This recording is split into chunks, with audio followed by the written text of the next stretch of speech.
guys provided us with incredible facilities to be able to work and stay focused on the game. So just very highly anticipated for everyone. And again, just very thankful, very grateful, and looking forward to a great game tomorrow.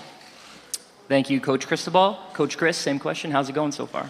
Well, it's been going great, actually, and appreciate, like Mario was saying, that so much is done by the bowl and all the people, the hotel, the facilities. I mean, you truly do feel welcome, and it is great to have the opportunity, especially for this team, this group of players, to be able to participate in a game such as the Rose Bowl. And I've appreciated how they've approached it from the day we found out through finals and preparation in Madison and then coming out here. And the best is yet to come, and that's the opportunity to play in this game against a really talented, well-coached football team in Oregon. And so it's a great experience and very grateful. Thank you, Coach. We will go ahead and open it up for questions. We have mic runners on both sides of the room, so please raise your hand and they can find you. As a reminder, please state your name and affiliation before you ask your question. On the left. James Crepey of the Oregonian. Mario, I realize the expectation is that Micah would play. Do you have officially, will he play tomorrow? Micah Pittman will be playing. He's been practicing with us, and we always mentioned that there was a good chance he would. He has been cleared, and we're excited to have him back. On the far right. Ryan Thorburn with the Register Guard. Mario, back in the day, obviously you played in the Orange Bowl and the Sugar Bowl and recently coached with Alabama in the national championship. Can you draw on that experience to get the guys ready for a stage like this, an environment like this, or is it something you guys just got to go out and experience together and see how you react? Well, I think it ties in more to the preparation of playing an excellent football team that's not only extremely talented, but the way they play the game, as physical as they are, as well coached as they are, all the focus has to be on ourselves getting better, but also understanding the caliber of opponent we're playing against. So, but at the same time, I think everyone really appreciates and has a good understanding of what an honor it is to be here, to having earned the opportunity to be here, and not for a second taking it for granted. I think you saw that from our players yesterday in the presser. They really they feel it, but at the same time, they know that all focus has to be on the game itself. All right, we'll go on the left side. AJ Jacobson with Rivals.com. Coach Cristobal, how do you balance with all the events and things going on for the team during the week? How do you balance keeping them focused on the task at hand in terms of the game? Well, I don't know. Is there a balance in college football? I don't think there's such a thing and exists. The balance. I think you're looking at a couple of programs that they understand this is a business trip. That the newness and all the festivities and everything going on. Again, the pageantry is incredible. I've never seen anything like it. But it's not for the players. It's not part of their process. They understand that. We schedule. We're pretty regimented as to the hours that we keep, what we do, and how we do things. And we put a lot in the leadership council as well.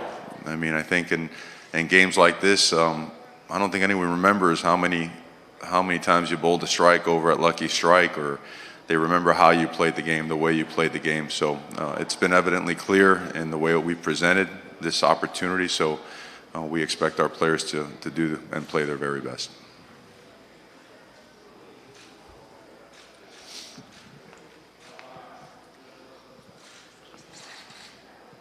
In the back on the riser in the middle. Mario back here, Warren Williamson, Oregon Duck Football News. Just curious what your final preparations will be after today. You'll lock down the hotel, lock down the players. What will happen, say, beginning from noon until tomorrow's kickoff? Just like any road game, it will not be any different at all. The only difference is that you have more players traveling, so you just make sure that there isn't any extra fluff to the preparation or any type of distraction, but it's typical road game lockdown mentality. We'll go to the back right. All right, Mario, Andrew Lee, Duck TV Sports. So over 30 players on your roster played high school football within 70 miles of the stadium. How do you think playing in this game affects recruiting? we've always made Southern Cal a priority for us. For us, this is home state. That's what it is. We've made it a priority. We think that the coaching here, the high school football here is off the charts, as good as it gets in the country. They are coached well. They're part of disciplined programs. They play high caliber football, high caliber athletes, and big guys as well. So every opportunity that you have to show that you can earn the opportunity to be in a big game like the Rose Bowl, I think it certainly helps recruiting. I'm happy for them that their families and friends and their coaches could come out and see them practice and see them play in a game or whatnot. All right, we'll stay in the back here towards the middle. Andrew Hobner with KZI TV. Mario, on that note, just what is the reaction that you've gotten from some of these SoCal players that have been able to see their families and kind of come home during this holiday and experience all of this, with their families at home?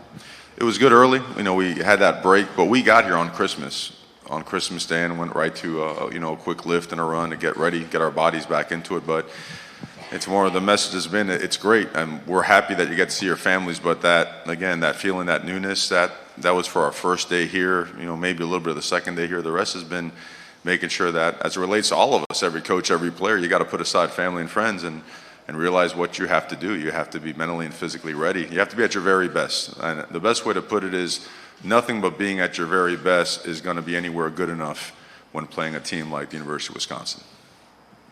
We're going to go on the right here in the second row. Paul, Mark Wicker from the Orange County Register. You look on almost every NFL roster, including the Rams, and there's a Wisconsin offensive lineman on that roster, and there's such a tradition of that. How do you, in a short way, how do you develop that type of lineman over the course of his 4 or 5 years? And also, how happy are you to see two big physical teams playing in a game like this in an era when everybody talks about the spread and the passing game? Yeah, it's I think I've been fortunate, right, to be around a lot of really good offensive linemen, and I think the biggest thing is that, and you talked about it in the question, was development. Guys work and develop. You don't put on a uniform or a helmet and that makes you a great offensive lineman, right? And I think we've had a combination of really good players and really good coaches, and they work at it. And I do think it helps when younger kids in the program, at any position, when younger kids in the program see someone ahead of them that plays at a high level.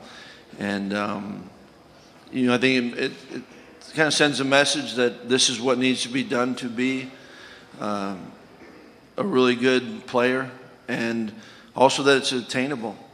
And I think when you look at it, we're not going to be the only good offensive lineman on that field, right? And what Oregon's done, and it's impressive. And yet I think that the original question, it's the people, right? It's the players and the coaches. But I do think there's something to be when you're in an environment and you see it's attainable, and you see what the work that needs to go in. And I think if you look around, that's probably true at all the positions where, I sure as heck hope that our young running backs learn from Jonathan. And I know that he's learned from others. And I think that's, for a coach, that's the neat thing about being in a college program, is you can see and be around the development of people, players. We're going to go second row on the left here. Hey, Ken Go with the Oregonian. Mario, second year in the program, Pac-12 championship, Rose Bowl. What does that say about the state of the program, and where do you see it going from here? Well, it's progress. It's what we had hoped for. We always want to keep it on that kind of a trajectory.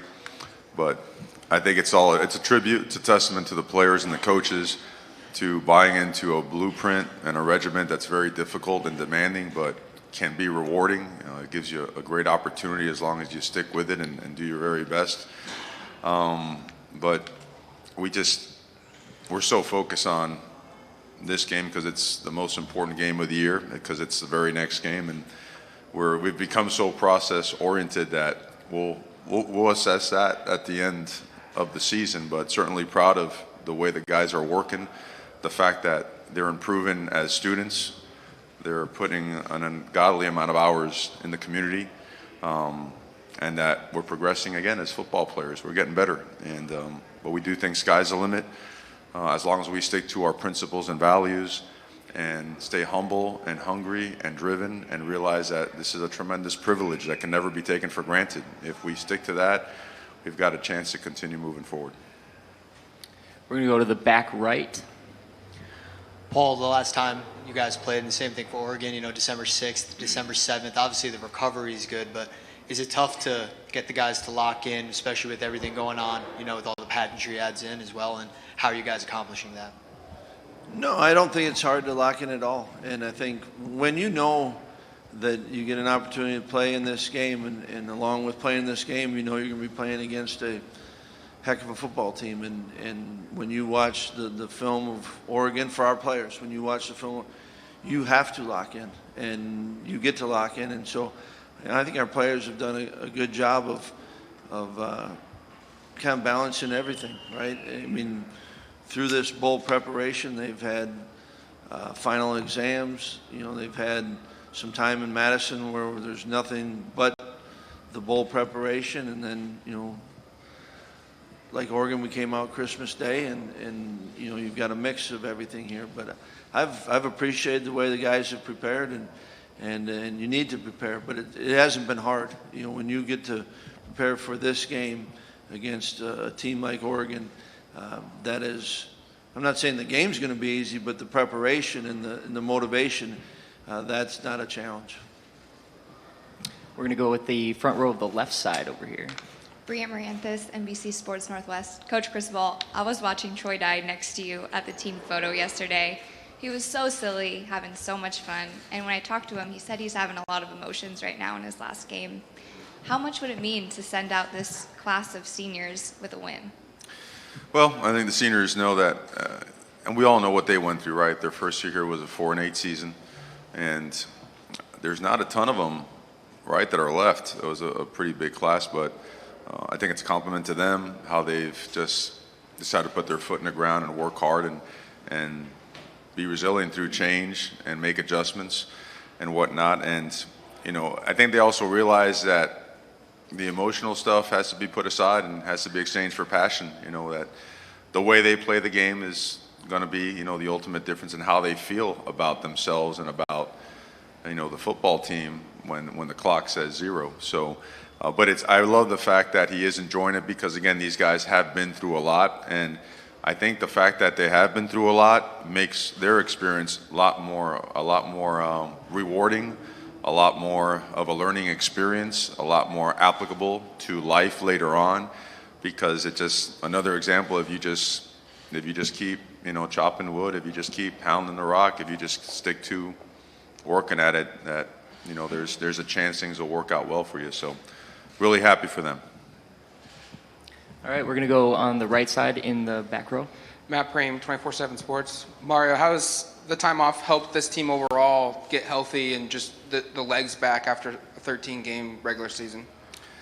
I think we look good. I thought we played pretty well in the last game against Utah.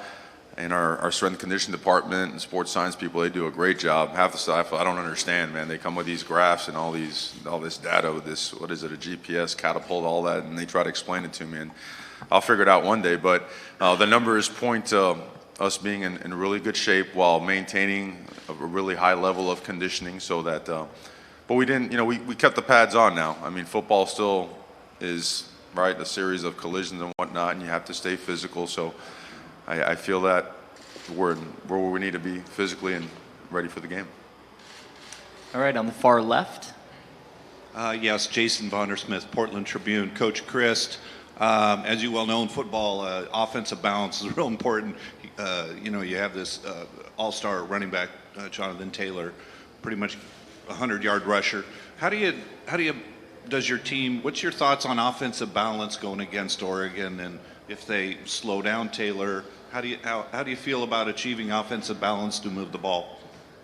Well, I mean, you said at the end the goal is to move the ball, and I think any offense wants to be able to do that number of different ways, and we're going up against it's a heck of a defense, right? And nothing will be given to you. And I think no matter what, you're going to need what I like about football. And if we're talking about offense, it takes 11 guys to be doing their part to give yourself a chance for success, right? And I think you're going to have to do it both ways. You're going to have to be able to run. You're going to have to be able to pass. That's the game, right? And so I think if you're going to have success, which is not easy, like I said, against a really good defense, it's going to take everyone doing their part, and really everyone doing their part on all the plays. If you're going to run the ball, you need all 11. If you're going to throw the ball, you need all 11. But it's certainly love having JT, and we think he's really good, and our opponents know that too. So they're going to do things to take that away, and so you have to be balanced. All right, we'll go in the middle. Colton Bartholomew, Wisconsin State Journal. Paul, have you talked to Jack Sanborn about his family connection with Oregon? If so, how do you think he's handled the emotions of getting ready for this game? Yeah, I mean, I think that it's unique, right? And having talked, we've talked about it a number of times. Not once we found out we're playing Oregon. I think it's special, right? And for his family, there's a unique tie to it, and yet I think it's all about this moment, and they've done a good job. The family's out here and taking it all in, but it certainly is unique, and I don't know that it tugs any more or less. You're talking about his dad and all he went through, and he was younger, but it certainly is it's unique. We'll go on the left side, about 4 rows back. Brett McMurphy with Stadium Network. For both coaches, when the current playoff contract expires and they look at expansion, both of you guys, if it was an 8-team field, probably would have been in this thing. I just wonder, when they do go to a new format, would you be for an 8-team playoff, or are you okay staying at 4? You can go more. Talk about for today or for the future? I like to see everything that goes with that. I think sometimes, I know that decisions are well thought out and whatnot, but you'd love to have obviously a 6-year cohort, right, and get all the data and see how it worked out and how it really, I guess, played out. But I think I wouldn't trade this experience for anything, so I want to make sure that part is clear. I think there's a lot of teams worthy of playing it out. I mean, we take pride in being such a competitive sport and determining who the winner is on the field. I think anytime you could include more, right, in that particular in that party, I think it's a good thing.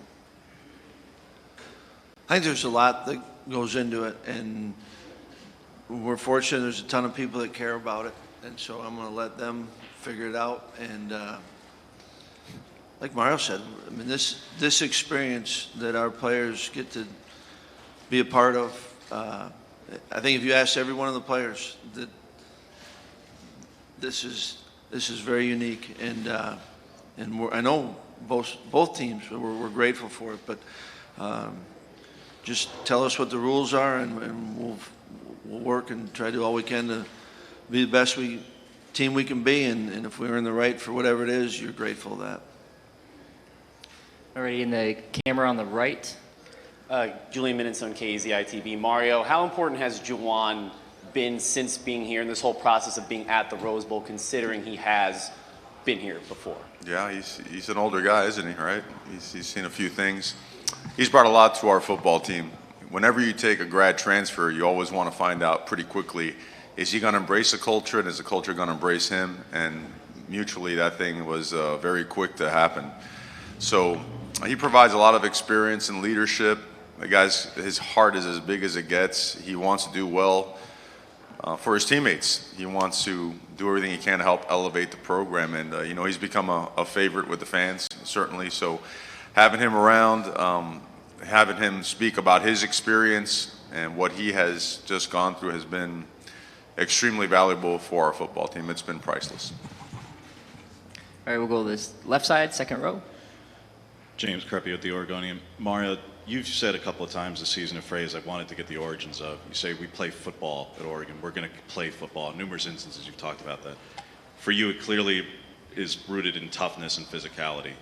But it could have been something else. You could have been rooted in something else. So what are the origins of why playing football to you is what it is? You're going to have to say that question all over again.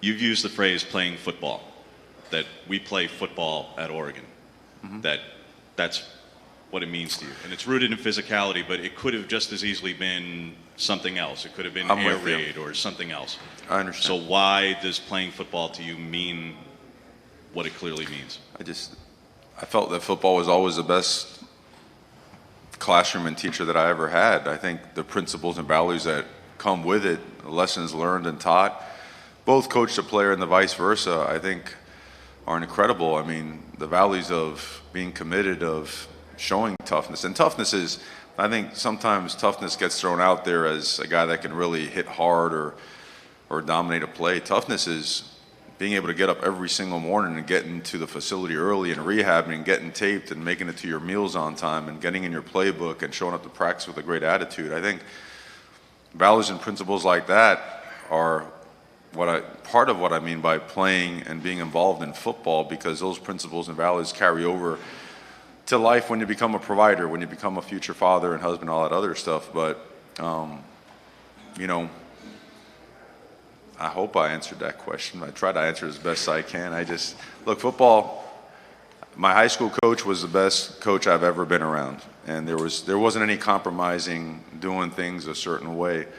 And it's our job, it's our obligation to make sure in the short window we have with these guys to be able to do that. And through scheme, through meetings, through community service, through the classroom, through the actual playing field, you can do that. But it does involve grit and toughness and resiliency, right? And being able to just find a way to fight through adversity, understanding that you are going to get knocked on your behind. You are. When you play good teams, and it's going to happen more than once, and you just have to keep getting up just one more time than your opponent does. So I could go on on that question. I know this is a short presser, so I think I'll cut it off right there, and hopefully I answered your question. We'll go on the right in the second row. For both Paul and Mario, you talked about the college football playoff and how encompassing it is for the fans and for us. And when you have a bump in the road during the season, and all of a sudden it doesn't look like it's likely to get in the playoff, how do you guys kind of get your players, up off the floor and convince them there is something to play for, or are they more resilient than we are? Well, I think that, to me, you get an opportunity to play out a season, right? And it's no different than a game. You'd love, when you play a game, you'd love for every drive defensively to stop the opponent and to score a touchdown every time offensively. And it doesn't go that way, right? And the season's the same way. You got, we both to this point have played 13 games, right? We chance for 14th. It's depending on how the games go. That's life, and I think everyone is so focused on winning and losing. And if you're a player, and if all you were worried about was winning and losing, that only happens at the end of the game. And yet, I think for a player, the best part is playing the game. So why would you miss the best part to get to the end? And I think a season's the same way. And do we want to? Every team wants to go undefeated. And you know what? There's teams that have, and hats off to those that do that. But enjoy the journey and appreciate the journey. And it's, I think everyone else worries a lot more than we do, because we know the reality of it. And everyone is focused on the end. And I think if you focus on the end, you're going to miss the best part. And that's the playing the game or playing out the season. Amen. I mean, I agree completely. I mean, nowadays, it seems that every single game is a playoff game, right? as it relates to the college football playoffs or as it relates to your conference itself. So, and players are a lot more resilient than what we think. We always think, man, these guys are going to be down. What? No, they're a lot smarter. They're a lot more resilient and a lot tougher than what we think. So, again, wouldn't trade anything as it relates to the season for where we are today. All right, we'll have time for two more. We'll start in the back on the riser. Coach Christ, for you, Warren Williamson, Oregon Duck Football News. I know comparisons are difficult to make between teams, but this week some of your guys, including Jonathan Taylor, talked about Oregon and their size and their speed, and he compared them to Ohio State. Is that a fair comparison? And maybe would you talk about that a little bit, and also your thoughts on facing Justin Herbert?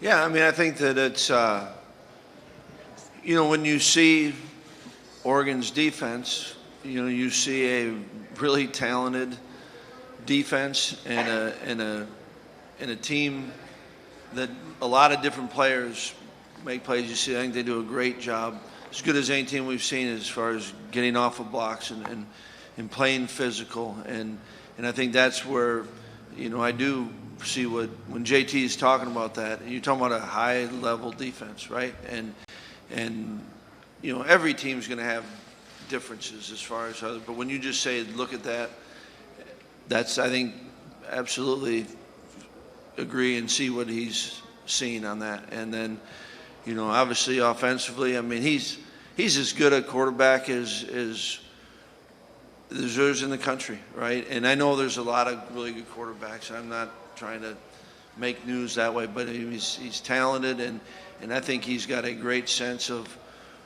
what they're trying to do offensively. I think he seems to me like a guy that's going to do all he can to get everyone else involved, and certainly talented and presents a ton of challenges. But he's a heck of a quarterback, and I mean, they got a really good football team, and it doesn't just happen, right? You got to have players, and they've got it, and they're extremely well coached. And the reason I said is they play with technique, and they play fast, and they play physical.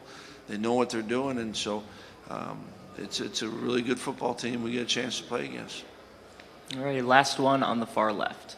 Josh Sanders with the Rose Bowl. Coaches, this is for both of you guys right here.